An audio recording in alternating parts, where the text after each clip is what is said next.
Hello, darling. Welcome.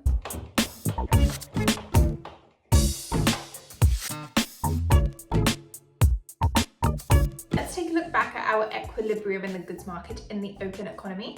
So in this model, we always assume that the domestic and the foreign prices for all goods are fixed. Then if we move to the financial market, this would be the equilibrium equation for it, which includes the interest parity condition, which is the equation for the exchange rate.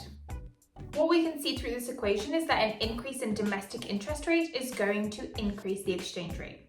When interest rates are high, people keep their money in the banks rather than spending it, which makes it more scarce to get. So if I were to spend my money, that means that somebody from a foreign country could take that money through, for example, selling me their good.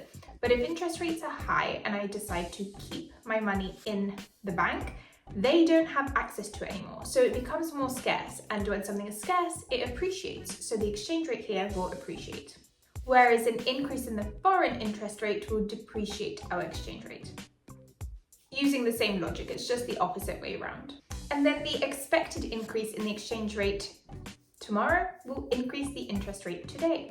And that's because, similar to inflation, if we expect something to happen, we already start adjusting to it. So our actions are based upon our future expectations, which basically speeds up the process and you get those expectations now.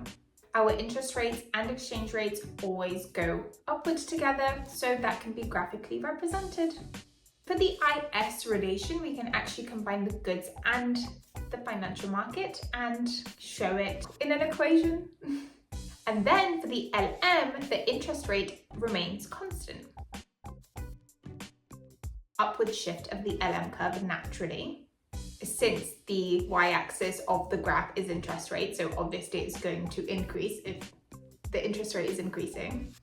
Another little factor worth remembering is that something like government spending increase would actually shift the IS to the right, which would also increase the output at the same level of interest rate and the same exchange rate. And that's all, darling. Now remember, you can book in a one-on-one session with me. Just look below how to do it. Thank you for watching. I'll see you soon. Yeah? Come back.